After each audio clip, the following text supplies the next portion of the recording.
Pessoa da torcida tricolor, o São Paulo não foi enfrentar o Everton. Quer dizer, o São Paulo deveria ter ido enfrentar o Everton. Talvez tenha acontecido um jogo e, assim, o que se viu foi uma das piores partidas. Aliás, foi, assim, unânime nas redes sociais. Todo mundo falando que foi a pior partida profissional que viu na vida. Obviamente que é um exagero, porque acho que a gente pode citar várias partidas muito ruins, mas essa realmente merece um lugar especial.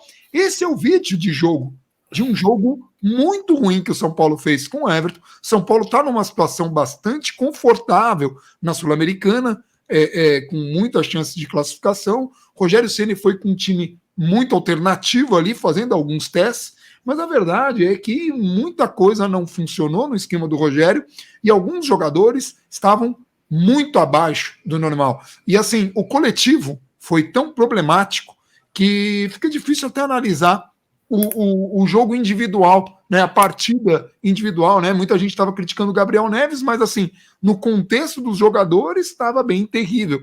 Assim, e teve um jogador que acabou se destacando muito negativamente. Eu vou perguntar daqui a pouco para o Gabriel, que vai tentar falar brevemente do jogo. Não tem muita coisa para falar desse 0-0 terrível, mas o Rigoni parece estar assim, ganhando atenção até daqueles torcedores mais fanáticos que tinham ele como um grande ídolo, assim, um ídolo, você entende, né? Um cara assim a ser admirado pelo que jogou naquele começo de trajetória, mas o Rigoni, ele tá assim terrível. E quando eu falo que ele tá terrível, é em lances que ele tava sozinho com a bola, sozinho, que ele tava com a vantagem, em um lance particular, ele ficou indeciso, e nessa indecisão ele se perdeu completamente. Eu não sei o que acontece com o Rigoni, mas eu quero deixar uma coisa muito clara. Aqui no canal, a gente torce para que ele se recupere. O São Paulo fez um grande investimento. Então, vocês nunca vão ver um jogador que nunca foi assim, jogou muita bola, é ambidestro, tem muita qualidade, mas não está jogando, e a gente aqui já teme que aquela passagem dele, aquela fase boa dele, possa ter sido algo fora da curva, não sei. Ou alguma coisa está acontecendo com esse jogador. Então, tendo isso em mente, que é difícil analisar individualmente quando o coletivo não funciona, Gabriel, o que não funcionou coletivamente? E depois a gente pode citar alguns jogadores que se destacaram, seja negativa quanto positivamente, como foi o caso do Jandrei, com 3 defesas importantes. Assim, hoje a gente voltou ao 4-3-3 do começo da temporada. E no então começo o Chacon estava certo no recorte do pré-jogo? Sim, era um 4-3-3 do começo da temporada e não funcionou, assim como não funcionava no começo da temporada, né? Aparentemente o São Paulo não parece muito bem estruturado para jogar nesse esquema de jogo, principalmente ainda improvisando algumas peças, trocando muitos jogadores em relação a jogos anteriores, né? Jogadores com menos minutos atuando hoje. Então você tem o Pablo Maia voltando ao time depois acho que de 3 partidas, o Gabriel Neves jogou a última vez na estreia da Sul-Americana contra o Ayacucho, há 7 jogos, vários jogadores que assim não estavam ganhando. O Rigoni entrou no intervalo do jogo contra o Jorge Wilstermann, não estava sendo titular nem do time que jogava menos, né? Então a gente tem algumas peças aí, o Miranda mesmo, que também não estava jogando nem nos últimos jogos da Sul-Americana.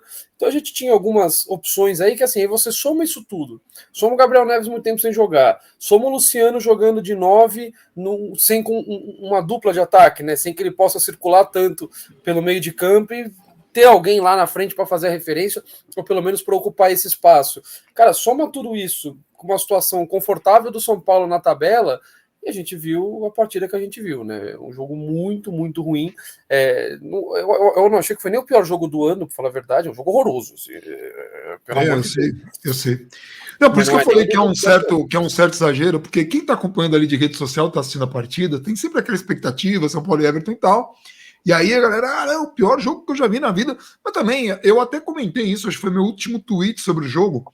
Eu brinquei que eu nunca mais vou ver futebol europeu, porque ontem o Gabriel veio para cá, o Perecini veio para cá, a gente estava assistindo o jogo do Real Madrid com o City, a gente até citou no pré-jogo, e, cara, como é difícil assistir um jogo daqueles e depois um jogo desse, é grotesco até, né? Se fosse no mesmo dia, eu teria tido, sei lá, algum piripaque ali, porque parece até outro esporte, isso a gente já falou aqui mais de uma vez, só que o jogo ontem foi um jogão e esse jogo foi um jogo terrível. Então qualquer pessoa que tenha assistido aquele jogo, jogou lá a expectativa lá para cima e daí foi assistir uma coisa horrorosa, né? Então, talvez tenha sido isso que tenha causado essa impressão. Eu também não achei esse jogo um horror todo, até porque, de novo, nós tivemos 3 oportunidades para o Everton, né? Num jogo ruim a gente não teria isso. A gente teve um gol do São Paulo que o juiz deu com muita convicção impedimento. O replay não tinha ângulo suficiente para a gente cravar, estava impedido. No replay, pela câmera que mostra ali da TV, da Comebol TV, dá a impressão sim de impedimento, mas não é o ângulo perfeito, não dá aquela parada para a gente olhar direito ali a movimentação. Então, assim, havia uma possibilidade de nem estar impedido.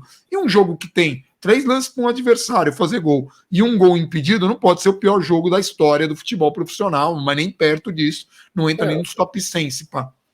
Eu acho que o pessoal fala Mas mais é um da jogo atuação. ruim. Principalmente a atuação do São Paulo, né? A atuação do São Paulo é muito ruim, né? Por Uhum. exemplo, a gente pode citar alguns dos jogos ruins no ano. A gente vai citar o jogo contra o Palmeiras. O Palmeiras foi ótimo. Para o São Paulo, não. Foi péssimo. Então, assim, mas aí também cita 0-0 contra o Ituano, a própria vitória contra o Santo André, assim, jogos Sim, muito terríveis, ruins. terríveis, em vários sentidos. Difícil de assistir. Então assim, eu acho que vale. Pô, o São Paulo tentou fretar um avião para ir direto do Chile para Fortaleza. Aí, para fretar esse avião, custava quase 2 milhões de reais, não fazia sentido. Então, os jogadores vão voltar para São Paulo para ir para Fortaleza. Então, assim, volta para São Paulo, deve estar voltando agora, vai chegar agora à noite, de madrugada, sei lá. Os jogadores que jogaram vão ter ou folga ou regenerativa amanhã, e aí no sábado, alguns deles já vão estar treinando logo cedo e viajando para Fortaleza depois. Então, assim, lado positivo, que bom que a maioria, ou grande parte dos caras que vão estar em campo domingo e quarta-feira, quinta-feira contra o Juventude, disputando vaga na próxima fase da Copa do Brasil, que bom que eles ficaram em São Paulo hoje. É um ponto importante. O São Paulo colocou um tweet, eu também, eu sem ver esse tweet, fiz um destaque no começo da live do All Sport também, 12 jogadores de Cotia no banco, os 12. Então, assim, é algo positivo. O tweet do São Paulo falava que foi a primeira vez numa competição internacional em que todos os jogadores do banco eram formados em casa, tinha mais 2 no time titular, né? O Pablo Maia e o Marquinhos. Então, assim, fica esse registro. Muitos deles me pareceu, quase todos, na verdade, que o Rogério não tinha confiança para colocar, porque o São Paulo estava muito mal, o São Paulo não conseguia escapar da pressão do Everton. O treinador do Everton prometeu fazer essa pressão e ela aconteceu e dificultou bastante a saída de bola do São Paulo, que não conseguia escapar, e aí entra também muitas vezes dia ruim tecnicamente de vários jogadores, essa história toda, quando escapava, definia mal, aí domínio errado, passe errado, aquela história toda, no movimento, enfim. Um jogo bem ruim do São Paulo. E o Rogério, que vinha fazendo alterações no intervalo, não fez nenhuma, mesmo com um time bastante abaixo. E aí demorou para fazer, pegou os jogadores mais experientes do banco, exceção ao Luan, colocou em campo ali os mais experientes daquelas opções ali, e tudo bem. Então, assim, alguns dos jogadores eles foram para ganhar rodagem mesmo, para ganhar experiência. O Caio que foi relacionado, o Caio Matheus, que foi relacionado contra o Jorge Wilson, mas depois foi cortado, ficou fora do banco. Hoje ele esteve de fato relacionado, tá lá na súmula do jogo, primeira partida internacional ali, viagem fora, cacete, que ele teve relacionado ali. Teve o Luiz Henrique junto com o Léo Silva, né, o volante também vale por isso. Assim, a gente tá fazendo vídeo agora depois do jogo do Ayacucho com o Jorge Wilson. O Jorge Wilson está matematicamente eliminado, o jogo foi 0-0 também. Então, assim, os dois estão quase que eliminados. O Ayacucho precisaria ganhar os 2 jogos e tirar saldo, e o Jorge Wilson não está matematicamente eliminado. Então, assim, o Jorge Wilson pode vir com um time sem nenhum interesse para o Morumbi, pode poupar todo mundo, pode trazer só reservas. Então o São Paulo pode começar a fazer aquilo que a gente discutiu no jogo passado da Sul-Americana e um pouco na live também. O São Paulo pode começar a colocar um time bem alternativo, e quando eu digo bem alternativo, encher de moleque, de repente colocar um Rigoni para jogar, porque aí não pesa pro cara, daqui a pouco a gente fala dele, mas colocar essas opções de jogadores para ver se ou descobre um talento, ou mesmo que não descubra agora, esse jogador já começa a ganhar rodagem no profissional, mesmo que ele vá ser utilizado só no que vem, qualquer coisa assim, mas já começa a pegar essa rotina de profissional mesmo. Alguns já foram relacionados, aí começa a entrar um pouquinho. Hoje a gente teve a estreia do Luizão, quando o Rogério quis fechar o jogo ali nos 5 minutos finais, e aí entra o Luizão, já tira um pouquinho do peso da estreia, participa, toca numa bola, faz um corte, aquela história toda. Então, assim, acho que foram os principais aspectos positivos, junto com a boa partida do Jandrei. Como esse 4-3-3 não tem funcionado, e aí é o que a gente falou, quando o jogo coletivo é muito ruim, naturalmente as individualidades também vão ficar, e alguns jogadores não tiveram as suas características bem aproveitadas, caso do Luciano hoje, o próprio Gabriel Neves, então alguns jogadores não conseguiram estar tão bem assim, e aí os pontas do São Paulo também foram muito bem marcados, né, quando recebiam a bola, antes de dominar já tinha uma pressão bem forte por ali, mas também quando recebiam numa situação melhor, faltava um pouquinho mais de ousadia, de querer ir para cima. O Rigoni muito mal, o Marquinhos também não conseguindo dar essa dinâmica que a gente viu em outras partidas, às vezes atacar o espaço que quando o São Paulo escapava da primeira pressão, atacar para ganhar essa bola em profundidade, para botar na frente em velocidade, para chegar antes do zagueiro, para pegar a bola numa faixa mais avançada do campo. Então faltou vários aspectos assim, passe também muito ruim no meio de campo. Para não falar que ninguém se destacou além do Jandrei, acho que dos jogadores de linha você consegue destacar um pouquinho assim, e tendo que olhar muito o contexto do jogo, o Patrick e o Léo, os dois. Eu vi o Léo. O Léo teve uma metida de bola por Rigoni, que eu até destaquei no Twitter, que ele faz uma inversão de bola por Rigoni, excelente. E eu falei assim, que bola linda do Léo, pena que era por Rigoni. E assim, cara, eu nem quero desmerecer o Rigoni, porque aqui não é canal para a gente ficar destruindo o jogador, para ficar arrebentando o jogador, ou para ficar pedindo ou xingando o jogador, chamando de perdão, nada disso. Mas o Rigoni está muito longe, e eu destaquei até 2 tweets que eu guardei, e eu acho que são importantes para a torcida entender, parte da torcida, obviamente, aquela parte ali que às vezes não dá valor para Cotia. Estava respondendo um cara agora, enquanto a gente estava gravando aqui, o cara falou, essa garota de Cotia aí, muito não faz nada, não se entrega, parece que não tem vontade. Eu falei, cara, não sei nem de quem você está falando, de verdade. De verdade, no jogo de hoje, não sei nem de quem você está falando. Hoje, né? Exato, então, mas você entende como assim, algumas pessoas, eu espero que sejam poucas pessoas, porém barulhentas, e que a gente precisa responder, quando se fala em Cotia, dá tremedeira, e a galera xinga, tem alguém de Cotia, a culpa é dele, automaticamente. Então, o fake do Rodrigo, o arroba dele no Twitter, falou, se o Rigoni fosse de Cotia, era capaz dele nunca mais jogar bola, de tanto que ia ser escrachado. Esse foi um recorte do fake do Rodrigo, que é muito verdadeiro, que eu ainda falei, cara, isso é tão surreal quanto possível, não? Aliás, tão bizarro quanto possível, é surreal. E um outro, que é o Jean Jesus, né? Não Jesus escrito G, Z, vocês entenderam, João Vitor. Em um mundo distante, talvez, mas mesmo o cara mostrando em consecutivas partidas, desde a reta final da passagem do Crespo, que está jogando muito mal, ainda tem defensores. Alegam que está jogando fora de posição, culpa do Rogério, mas nunca é culpa do jogador. Aí eu queria te perguntar isso, porque criou-se essa ideia de que o Rigoni está jogando fora de posição. Por que eu acho isso engraçado?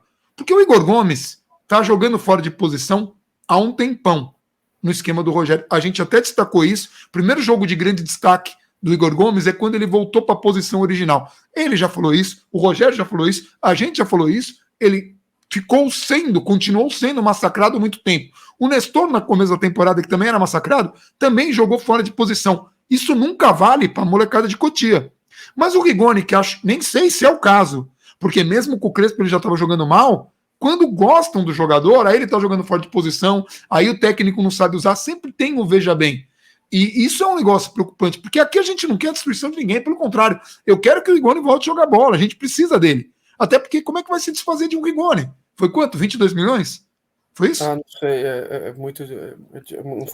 a gente fala e às vezes a gente acha que menos é mais, às vezes é complicado as coisas que vêm do São Paulo. O valor é relativo esse valor. É relativo. Mas é complicado isso, você entende, Gabriel? A gente igual a dívida do Daniel Alves, depende do dia que você pergunta, né? Tem dia que era 8, tem dia que era 12, tem dia que era 50, tem dia que era 3, então depende muito.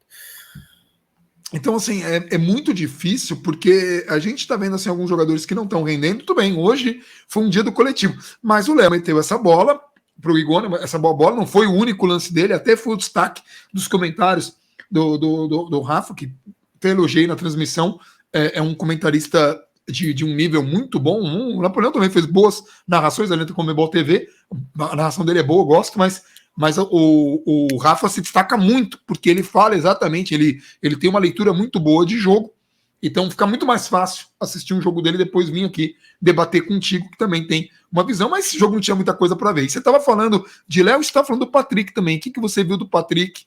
E só para complementar do Rigoni, assim, depois a gente fala dele, mas só para pegar o gancho do que você está falando, qual que é a posição dele, só para eu entender? Porque ele já jogou de segundo atacante, de homem mais avançado, ele já jogou de ponta de um lado, ele já jogou de ponta do outro, isso tudo só com o Rogério, tá? Só nessa passagem. Ele já jogou de homem atrás do centroavante, exatamente qual é a função dele, então? Porque ele jogou em todas, a menos que a posição dele seja, sei lá, lateral, volante, Goleiro, de repente. teve até um jogo que eu esqueci, o jogo que foi que o Rogério coloca ele ele começa a cair pro lado, o Rogério, mano, não, você é lá na frente, sai daqui. Assim, o Rogério tinha passado a instrução para ele antes dele entrar, ele entra e vai para outra posição, porque não, agora eu quero vir para cá, o Rogério, mano, para lá, sai daqui, ninguém mandou você vir para cá. Então, assim, é uma falta de noção de tudo. Hoje ele larga, daqui a pouco a gente fala isso. Mas em relação ao Patrick e ao Léo, aí você entra muito no contexto do jogo, né? O Patrick deu assistência para o gol, apareceu para finalizar a melhor chance do São Paulo na partida, que é o gol que ele mesmo perde, se aproveitou ali de uma bobeira da zaga do Everton, o São Paulo não conseguia sair de trás, ele conseguia cavar às vezes umas faltas laterais, conseguia sofrer uma falta às vezes no campo de defesa para tirar o time de trás, competia um pouquinho, jogava ali o corpo dele, aquela história toda. Então, assim, no contexto, tem que se exaltar, entre aspas, o Patrick não fez nenhuma partida assim, nossa, que excepcional, só que num contexto em que quase todo mundo foi abaixo da média, ou cometeu algum erro grave, ou vacilou, ou essa história toda, tem que ressaltar o cara que mostrou alguns aspectos positivos. A mesma coisa vale para o Léo. Eu lembro do Léo tomando um drible ali do Cuevas. Nossa, sim. Que vira, inclusive, a defesa ele tá avançado, ele toma o drible, ele tenta fazer a recomposição e acaba tomando o drible de novo, e aí vem o chute e o Jandrei faz. Para mim, a defesa mais difícil do jogo, porque teve uma outra defesa difícil, mas foi mais em cima dele. Essa não, essa foi uma boa defesa do Jandrei, que bom que ele tá fazendo defesas. Mas fora esse drible, ele não ficou com o trabalho mais sujo, que era ficar tomando conta do centroavante grandalhão do Everton, o Diório, e ele ganhava quase todas, ou quando precisava, precisa matar a jogada, mas assim, ele primeiro tempo foi todas. Primeiro tempo foi todas. Primeiro tempo ganhou todas. Mas assim, ele não tomava o pivô e tomava o giro, o cara fazia o pivô, servia alguém que passava em velocidade, o jogador não se sobressaía, esse era o principal ponto. Então, assim, e fora as saídas de bola, no primeiro tempo ele teve pelo menos 3 boas enfiadas, e aí caía lá na frente num dia em que o setor ofensivo do São Paulo estava muito, muito mal. Então, assim, para quem ganhou os duelos individuais da principal peça ali do comando de ataque do Everton e ainda conseguiu fazer boas saídas de bola, de novo, tem que se exaltar num jogo como hoje. O Miranda comete aquele pênalti, né? Que é pênalti, ainda mais no futebol de hoje.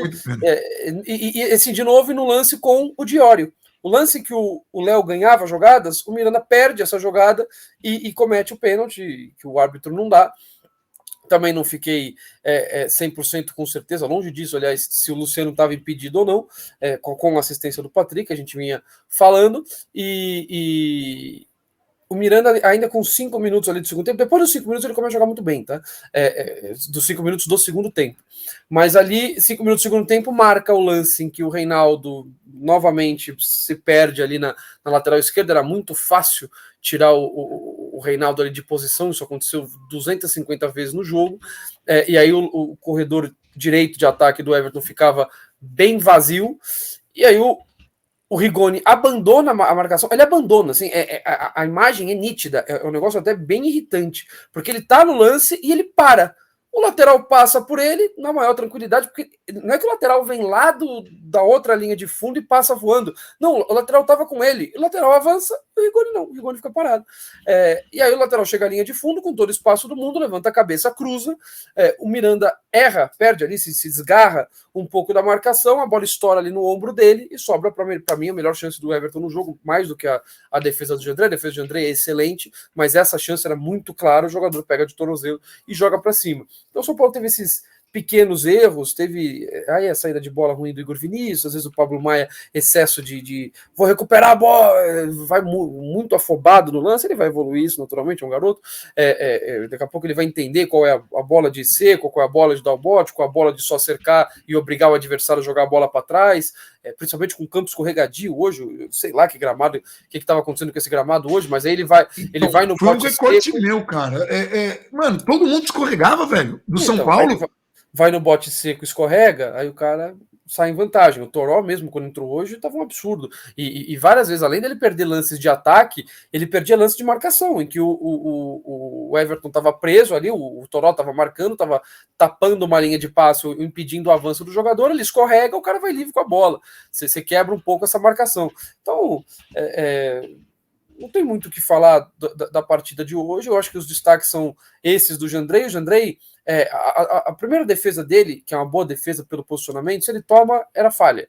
E aí, sim, sim. Então, às vezes tem isso no mundo do goleiro, né? É por isso que eu tenho dificuldade, às vezes, de considerar grande defesa barra não tão grande defesa. Ou às vezes, essa bola chamariam de falha, mas se o cara não pega é difícil, então não considero um grande defesa, mas para mim... Mas, Gabriel, eu acho que o gol tem essa complexidade, que o goleiro pode fazer uma defesa que é difícil, que a gente sabe que é difícil, que a nossa vivência, que o treinamento é difícil, mas se ele toma o gol, é uma falha.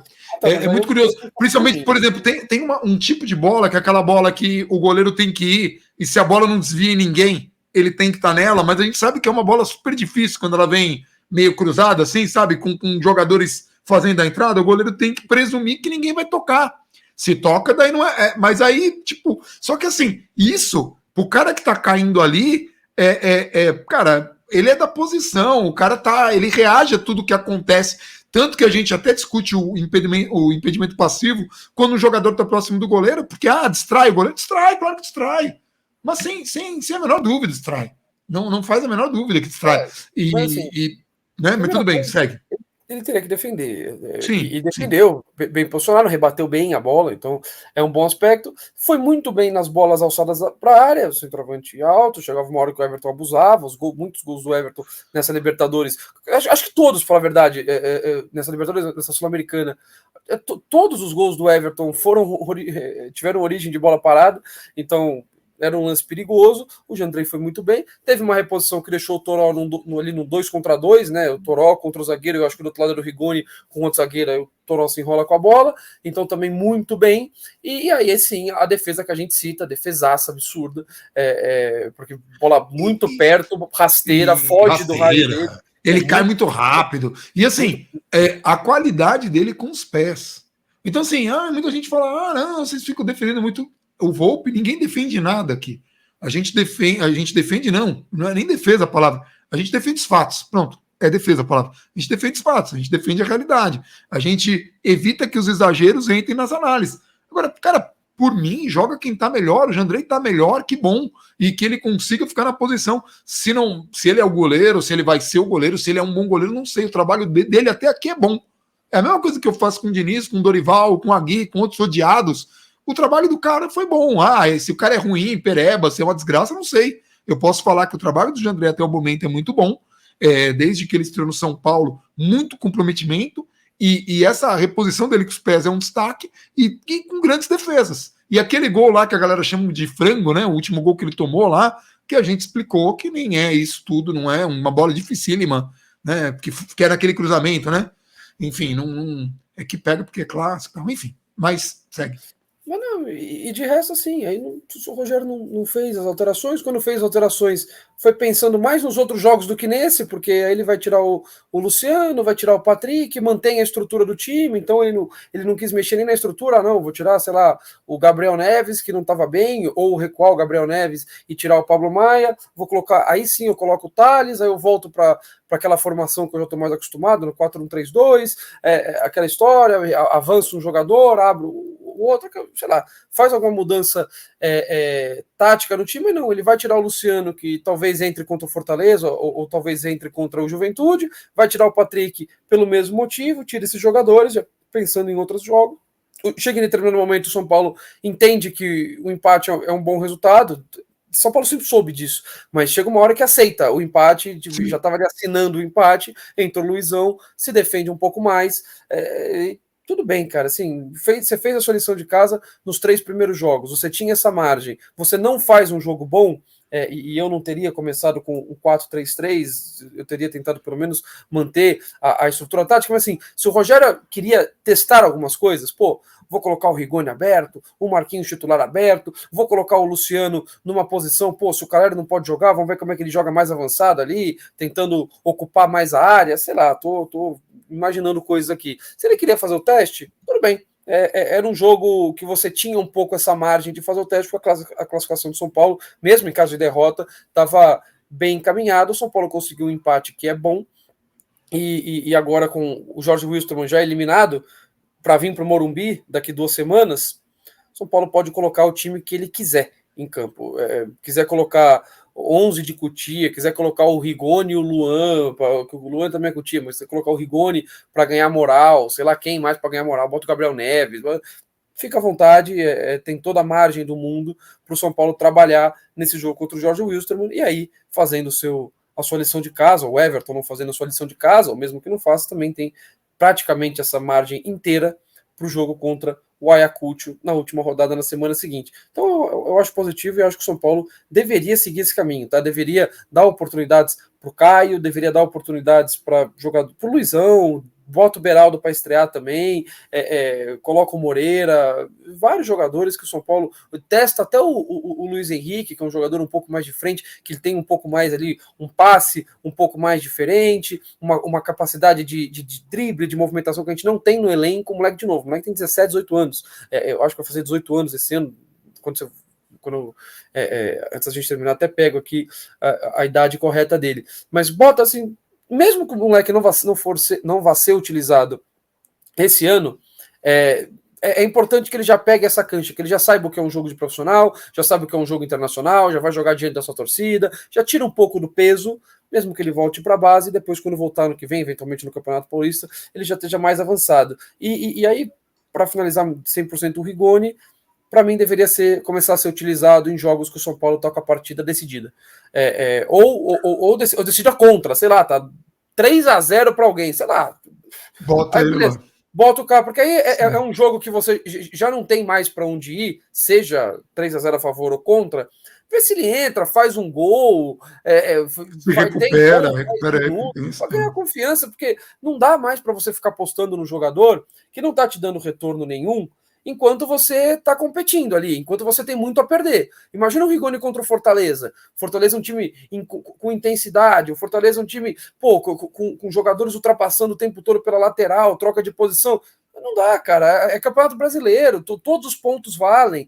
A mesma coisa no mata-mata, contra o Juventude. O jogo começa indo para os pênaltis, tem que ganhar o jogo. Se perder, tá fora. Então, assim, eu acho que chegou num ponto em que a gente está com muito risco de ficar apostando num jogador que há meses, muitos meses, não consegue entregar algo aceitável. Aceitável. Não é diferencial, não é decidir jogo, é aceitável. E quando eu digo aceitável, não é só parte técnica, porque uma fase técnica acontece, mas ele não entrega parte técnica, ele não entrega movimentação, ele não entrega ele não entrega nada, ele tá lá. Então, eu acho que a gente chegou num ponto em que o risco não está valendo mais a pena. A gente tem que tentar recuperar o jogador de outra maneira. E que fique bem claro, a gente deseja que o cara se recupere. É o desejo nosso aqui. Quando a gente criticava jogadores aqui, que a gente esperava que entregassem mais, a gente torce para o cara jogar bem. Porque quando a gente estava criticando o Rigoni lá atrás, quando ele começou a apresentar esse futebol muito ruim, a galera, não, porque não sei o quê, porque não... todo mundo acha que o problema é o mensageiro. Não é o mensageiro está falando o que está acontecendo. O problema está lá, não é aqui.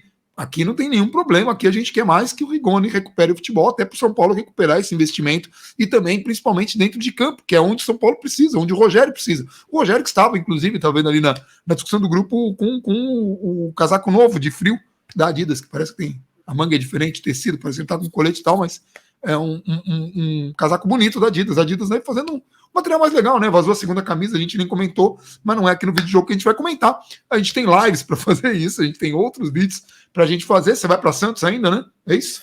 Eu não consegui nenhuma carona agora, então acho que eu vou acordar, sei lá, 4 horas da manhã, eu pego um ônibus e vou. Quanto Então, antes chegar, melhor, que sábado eu tenho que voltar para cá. maravilha. Sábado estamos de volta, porque aí já temos desafio. O que você espera do próximo jogo? São Paulo e Fortaleza, dificílimo. Então espero bastante dificuldade, mesmo com o Fortaleza gente, tendo 3 jogos e 3 derrotas no Campeonato que Brasileiro. fique muito claro, tá? Porque no Brasileiro, por exemplo, contra o Corinthians, não merecia perder. É um time que joga direitinho, é um time que tá bem estruturado. São Paulo tá aí. Então, vamos torcer pro melhor. A gente vai ficando por aqui. Um abração para todo mundo e Vamos, São Paulo. vamos, São Paulo.